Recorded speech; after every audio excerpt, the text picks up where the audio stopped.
utuun hin jalqabin dura kitaaba kana isin affeeraa hundi keessan akka dubbistanii fi abjuu koo hin gurguru jedha eebbisaa baay'isaatiin kan barreeffamedha. Kitaaba baay'ee nama toludha. Kitaaba kana barbaadaati gabaarratti yoo argattan amma maxxansa lammaffaa argee jira. Gabaarratti akka argamu abdii guddaan qaba. Baay'inaanis akka maxxanfamudha kan natti mee eebbisaan jechuudha. Kanaafi kitaaba kana baay'ee isin fayyada. Baay'ee kitaaba baay'ee bareedduudha. Illee baay'ee jaalladheera. Kanaaf kitaaba kana barbaadaati dubbisaan isin jedha jechuudha.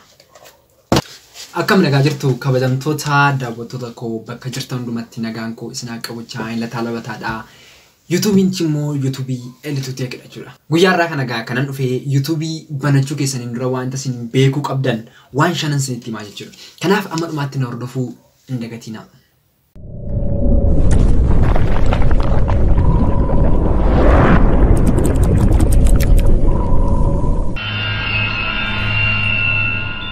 Tokkoffaarratti gaa kan nuti ilaallu YouTube'n kaffaltii hin kaffala. Kunis kan inni kaffalu advertisement viidiyoo keessatti gadhiifamuraatiidha kan inni isiniif kaffalu. Egaa namoonni baay'een kallattii kanaatiin illee akkasiin hubattan barbaadaa jechuudha. YouTube irratti kaffaltiin argamuu hin danda'a amma view keessan irratti hundaa'e jechuudha. Lammaffaarratti immoo kanan isiniif kaasu namoonni baay'een kan isaan yaadanii YouTube wajjin wal qabatee dogoggora isaan yaadanii subscriber irraatii kaffaltiin argamaa kan jedhudha jechuudha. Namoonni baay'een akkanattidha kan isaan yaadanii jechuudha. Subscriberiin kaffaltii tokko iyyuu hin qabu. Kan kaffaltii isinii kaffalamu view keessan irratti hundaa'e jechuudha. Malee subscriberii amma fedhe yoo baay'inaan qabaatan iyyuu subscriberiin kaffaltii tokko iyyuu hin qabu. Kan kaffaltiin isiniif kaffalamu amma subscriberii keessan osoo hin taane amma view guyyaa guyyaatti argataa adeemtaniitiidha jechuudha. Gara fuulduraa keessatti kutaa gara fuulduraa keessatti akkamitti akka YouTube keessan guddisuu dandeessan illee kutaa itti fufu keessatti haasa'anii adeemna. Kanaaf kutoota itti fufan illee gaa ilaaluu hin dagatinaa isiniin jedha jechuudha. Sadaffaarratti gaa kan isiniif kaasu YouTube'n keessan monetize ta'uudhaaf yookiin immoo kaffaltiin jalqabuudhaaf dabalataas gara YouTube'i gartuu YouTube'itti dabalamuudhaaf wanti isinirraa eegamu gaa wantoota gurguddoo lamatu jira jechuudha. Yeroo dhiyoottidha kan wanti kun akkas ta'e jechuudha. Kunis tokkoffaarratti kan isinirraa eegamu watch hourii 4,000 fi subscriberii 1,000 isinirraa eegama jechuudha. Kunis kan kana guutuu qabdan ji'a 12 keessattidha jechuudha. Watch hourii kan isin jedhu fakkeenyaaf viidiyoon keessan tokko gadhiistanii viidiyoo daqiiqaa 5 tokko gadhiistanii fakkeenyaaf namni tokko daqiiqaa tokko ilaalaa namni tokko daqiiqaa 2 ilaalaa inni kan daqiiqaa 3 inni kan daqiiqaa 4 inni kan daqiiqaa 5 ilaalaa jechuudha. YouTube'n kana maal godhaa walitti qabee yookiin immoo kan namni online irratti ilaale kana walitti qabee shee walitti ilaalamte kana jechuudha. Walitti qabee maal godhaa walitti qabaa deemaa jechuudha. Daqiiqaatii walitti qabee sa'aatii godhaa jechuudha.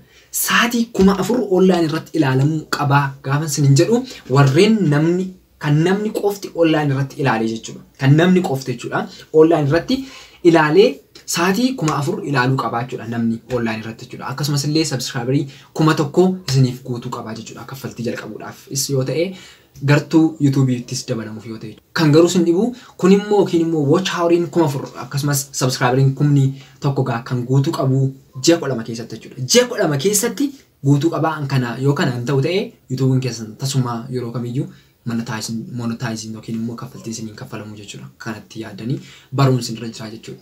Araffaarratti gaa YouTube'i banachuu keessaniin dura kan isin beekuu qabdan viidiyoo namni hojjetee kanaan dura gadhiise YouTube irratti haa ta'u kallattii garaagaraatiin kan namni hojjetee yookiin immoo viidiyoo namaa kan matee kamiyyuu YouTube keessan irratti ol baasuun isinirra hin jiru jechuudha.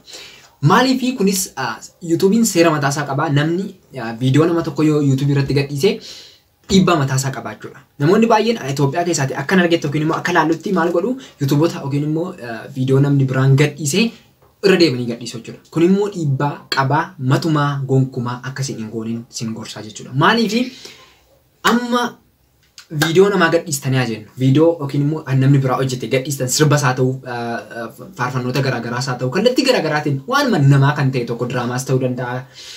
Kan namni hojjete sana yoo gadi dhiistanii YouTube'n keessan subscriber argachuu danda'a, view argachuu danda'a. Garuu gaafa isin watch hourii 4,000 geessanii subscribers 4,000 geessanii iddoo sanatti gaa kan inni isin danquu jechuudha. Gaafa isin monetize gochuuf jettan viidiyoo namaa akka ta'e YouTube'n hin beeka. Maaliif kanaan dura viidiyoo YouTube biraa irratti gadhiifameera taanaan yookiin immoo kan namni kanaan dura gadhiiseera taanaan YouTube'n maal godhaa isa ofiisaa artificial intelligence'n viidiyoota kana hundumaa ni beeka jechuudha. Kanaaf gaafa isin monetize gochuu barbaaddan viidiyoon keessan matumaa monetize hin ta'u jechuudha. Kana booda maal ta'a YouTube'n keessan amma ammaatti wanti isin dhamaatan kaffaltii yookiin immoo bu'aa tokko malee amma kan dhamaatan jechuudha. Kanaaf wanti isin gochuu qabdan yoo YouTube banachuu barbaaddu ta'e gonkumaa kan isin gochuu hin qabne viidiyoo nama biraa YouTube keessan irratti ol baasuu yookiin immoo upload gochuun hin jiru jechuudha.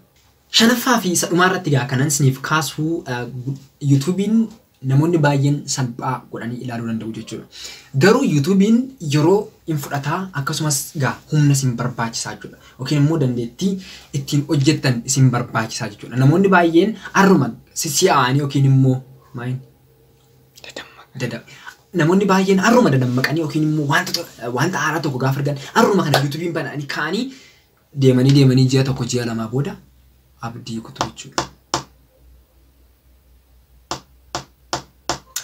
Kanaaf gaa anis gaa har'a kanin jechuu barbaade kanadha jechuudha. YouTube keessan banuu keessaniin dura wantoota isaaf barbaachisan akkasumas maal irratti banuu barbaaddu akkasumas immoo gaa maaliif banuu barbaaddu eenyudha namni isin ilaalu eenyudha subscribing keessan eenyudha viewing keessan eenyudha kan kanarraa fayyadamuttanii jalqaba calculate gochuu qabdu jechuudha. YouTube banuu keessaniin dura yoo xinnaate kan isin yaaduu qabdan ji'a lamaatii hanga waggaa tokko isin fudhachuu danda'a jechuudha. Maaliif akkasitti jechuu dandeessu? Maaliif YouTube jalqabuu keessaniin dura YouTube baay'ee gaarii ta'e tokko hojjechuudhaaf tokkoffaa itti yaaduu qabdu.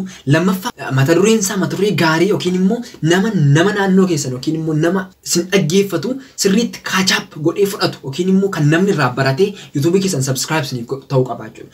Malee arruma kana kaatanii gatii namni YouTube banateef arruma kana YouTube banadha jechuu hin qabdan jechuudha.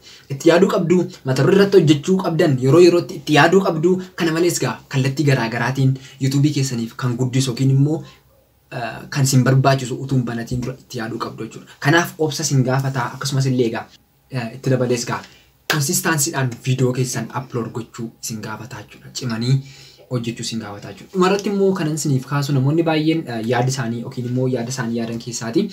YouTube akka madda galiitti yookiin immoo galii irraa argachuu fedhan namoonni baay'een YouTube banatu jechuudha. Namoonni akkasii yeroo baay'ee namoota galma ga'an hin ta'an.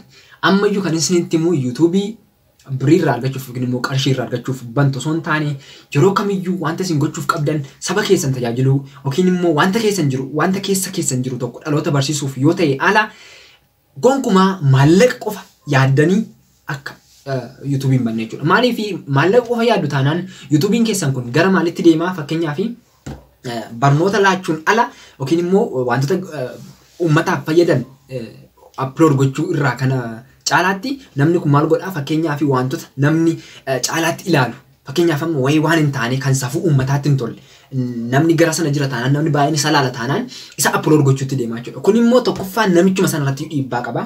Boorii nama kanaa qisaasessaati yookiin immoo boorii nama kanaa xureessaati kan deemu jechuudha. Kanaaf hojii arra hojjettanii boorii keessaniif akkuma dhagaa bu'uuraa ta'e waan arra hojjettan yookiin immoo viidiyoo hojjettan irratti illee xiyyeeffannoo laattanii hojjechuun isinirra jira jechuudha. Dhumarratti immoo dhaamsa ani isiniif qabu YouTubeonni afaan Oromoo baay'een hin jiranii akkuma beektan hin beektu baay'een keessanii. Kanaaf amma tokko kanin dhaamsa isiniif dhaamu namoonni dandeettii keessanii kallattii garaagaraatiin saba keessan tajaajiluu barbaadan YouTube'dhaan yoo tajaajiltan baay'ee gaariidha jechuudha. Kanaaf amma kanas amma kaasaati itti yaada adeemaa. Kutaa itti fufee jiru keessatti immoo kanan isinitti himu YouTube banachuu keessan dura meeshaalee yookiin immoo wantoota nu barbaachisan shanan isinitti himaa jechuudha. Kutaa itti fufu daawwachuu hin dagatinaa isiniin jedha jechuudha. Egaan kabajamtoota daawwattoota koo na hordofuu keessaniif baay'ee galatoomaa isiniin jedha. YouTube kun immoo subscribe gochuu hin dagatinaa akkasumas notification isaa akkasiin bira gahuuf subscribe gochuu hin dagatinaa isiniin jedha. Baay'ee isin galatoomfadha. Nagaan tura. Daqiiqaa meeqa dhahay? Hin qabu. Hin jalqabne yoo? Sobdaa. Waraabaa jira daqiiqaa hin qabu malee.